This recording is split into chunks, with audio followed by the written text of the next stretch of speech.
Break के बाद स्वागत है आपका। चलिए अब शुरू करते हैं 5 मिनट में 25 खबरें।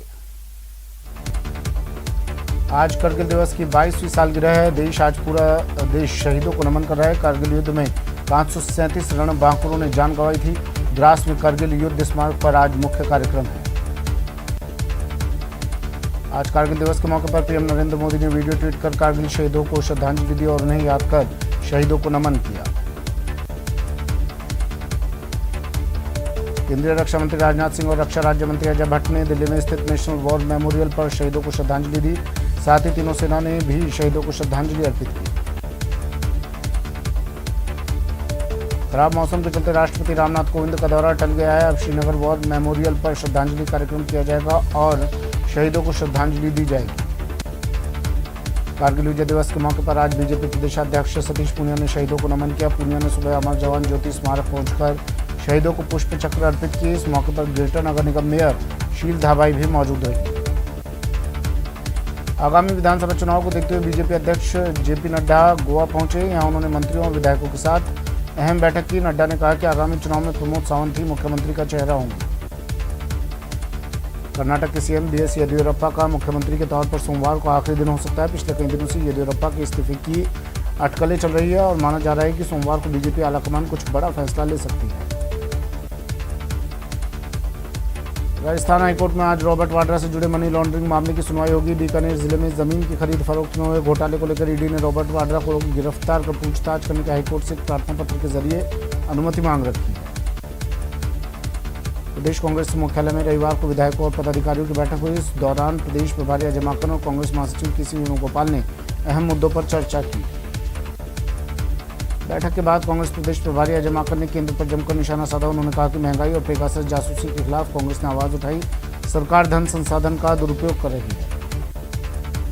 टोंक विधायक सचिन पायलट ने अपने विधानसभा क्षेत्र का दौरा किया। टोंक पहुंचने पर समर्थकों ने उनका स्वागत किया। पायलट ने सबसे पहले कलेक्ट्रेट में सरकारी योजनाओं और विकास कार्यों की समीक्षा बैठक की। प्रदेश के 8 जिलों की 15 नगर पालिकाओं के 17 वार्डों के लिए मतदान आज शाम 6 बजे तक वोट डाले जाएंगे। उपचुनाव में 43 उम्मीदवार किस्मत आजमा रहे हैं। 28 जुलाई को उपचुनाव की मतगणना होगी। रविवार को 22 जिलों की 48 पंचायतों में उपचुनाव में सबसे ज्यादा 92.88% मतदान बाड़मेर जिले की धोरीमन्ना ग्राम पंचायत में हुआ। भरतपुर पुलिस ने नकली इंजन ऑयल बनाने की कंपनी पर छापा मारा। सुभाष नगर में चल रही अवैध कंपनी पर दबिश दी, जहां से भारी मात्रा में ऑयल के पैक डिब्बे बरामद किए। कोटपुतली के विराटनगर इलाके में जयपुर अलवर सड़क मार्ग पर अनियंत्रित होकर एक बाइक फिसल गई। इस सड़क हादसे में 3 बाइक सवार बुरी तरह से जख्मी हो गए। भरतपुर में देर रात रफ्तार का कहर देखने को मिला। जिला कलेक्ट्रेट कार्यालय के सामने तेज रफ्तार से आ रहे 3 लोग स्पीड ब्रेकर से उछल के नीचे गिर गए, जिन्हें आसपास मौजूद लोगों ने अस्पताल में भर्ती करवाया। आज सावन का पहला सोमवार है और सुबह उज्जैन में महाकाल की भस्म आरती हुई, जिसमें लोगों का तांता लगा रहा और लोगों ने महाकाल का आशीर्वाद दिया। सावन के पहले सोमवार को वाराणसी में उमड़ा भक्तों का सैलाब। विश्वनाथ मंदिर में भोलेनाथ की पूजा हुई। भक्तों ने जलाभिषेक कर भगवान विश्वनाथ का आशीर्वाद दिया। महाराष्ट्र के कोल्हापुर में बाढ़ पीड़ितों की मदद के लिए दारुल उलूमा मदरसा आगे आया है। यहाँ बाढ़ पीड़ितों को आसरा दिया जा रहा है, उनके खाने पीने और रहने की व्यवस्था की जा रही है। देवनगरी दौसा के शिवालयों में श्रद्धालुओं की भारी भीड़ उमड़ी। देवनगरी की पहाड़ी पर स्थित नीलकंठ महादेव मंदिर में श्रद्धालु कनक दंडवत लगाते हुए मंदिर पहुंचे।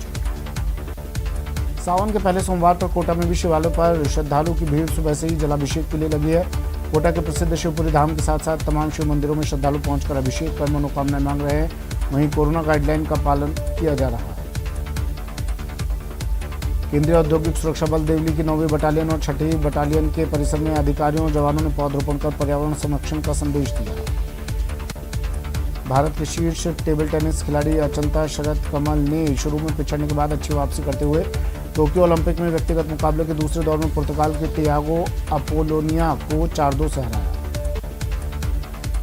भारतीय तलवारबाज भवानी देवी ने अपने ओलंपिक पदार्पण पर आत्मविश्वास भरी शुरुआत कर आसानी से पहला मैच जीता, लेकिन आज दूसरे मैच में भवानी मेनन ब्रूनेट से हार गई और टोक्यो ओलंपिक से बाहर हो गई।